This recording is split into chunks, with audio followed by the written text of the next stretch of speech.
Zia orphanage trust দুর্নীতি মামলায় 10 বছরের সাজার বিরুদ্ধে বিএনপি চেয়ারপারসন বেগম খালেদা জিয়ার করা আপিলের শুনানি শেষ। আগামীকাল রায়ের জন্য দিন ঠিক করেছেন প্রধান বিচারপতি সৈয়দ রিফাত আহমেদের নেতৃত্বাধীন 5 বিচারপতির আপিল বিভাগ। 4 দিন শুনানি শেষে রায় ঘোষণার জন্য এই দিন ধার্য করা হয়েছে। শুনানিতে ভুল প্রক্রিয়ায় করা এই মামলা চলতে পারে না দাবি করে মামলা বাতিলে আবেদন করেন খালেদা জিয়ার আইনজীবীরা। তারা বলেন, এতিমদের যে 2,10,00,000 টাকা আত্মসাতের অভিযোগে খালেদা জিয়াকে সাজা দেওয়া হয়েছিল সেই টাকা আদৌ আত্মসাৎ হয়নি, বরং এফডিআর অ্যাকাউন্টে এখন সে টাকার অঙ্ক দাঁড়িয়েছে প্রায় 9 কোটি। শুনানিতে দুদকের আইনজীবী জানান, দুর্নীতি, অনিয়ম ও বিশ্বাসভঙ্গের কোনো প্রমাণ নেই মামলার নথিপত্রে। 2018 সালের 8 ফেব্রুয়ারি এই মামলায় খালেদা জিয়ার 5 বছর এবং তারেক রহমান সহ অন্য 5 জনের 10 বছর করে কারাদণ্ড হয়। পরে ওই বছরে অক্টোবরে হাইকোর্ট খালেদা জিয়ার সাজা বাড়িয়ে 10 বছর করেন। হাইকোর্টের এই রায়ের বিরুদ্ধে লিভ টু আপিল করেন বেগম জিয়া।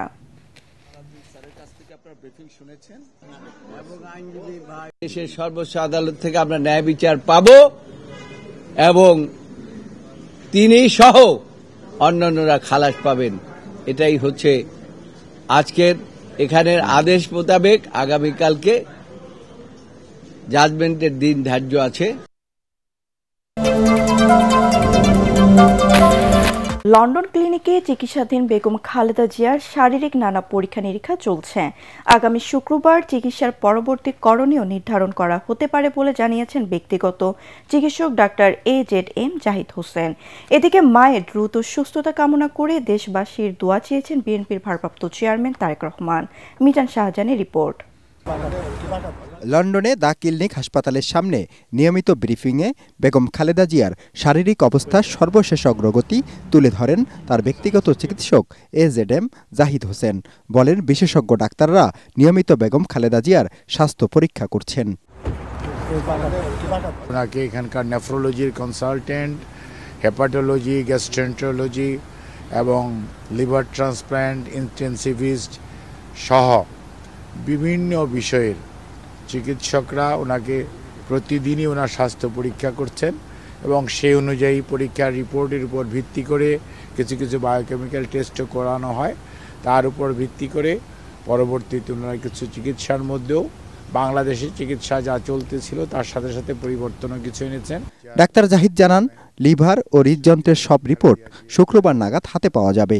এরপরেই ঠিক করা হবে পরবর্তী করণীয়। শুক্রবারের মধ্যে চেষ্টা করবেন যাতে একটা ওনার পরবর্তী চিকিৎসা সম্পর্কে একটা প্ল্যান করা যায়। এখন যেটা প্রয়োজন অতি দ্রুত বা অতি তাড়াতাড়ি যে সমস্ত পরিবর্তন আনা প্রয়োজন সেগুলো আনা হচ্ছে। এদিকে মায়ের পাশে থেকে নিয়মিত চিকিৎসার সার্বিক পরিস্থিতি দেখভাল করছেন বিএনপির ভারপ্রাপ্ত চেয়ারম্যান তারেক রহমান।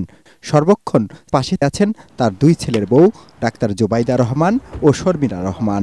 এছাড়াও আছেন 3 নাতনি।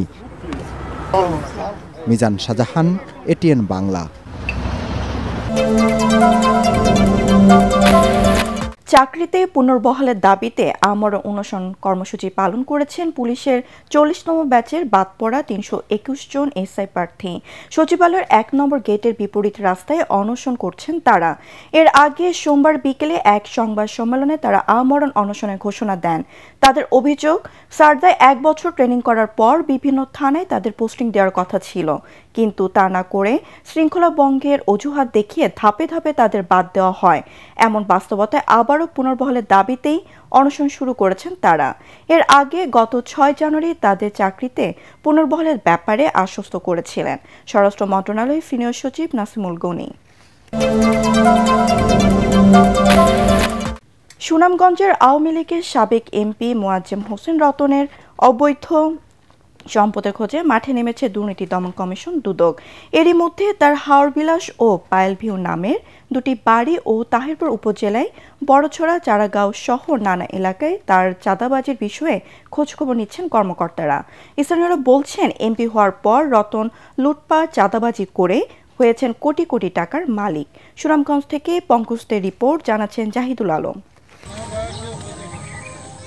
আওয়ামী লীগের এমপি হয়ে আলাদিনের চিরাগ পেয়েছিলেন সুনামগঞ্জ 1 আসনের সাবেক সংসদ সদস্য মোয়াজ্জেম হোসেন রতন।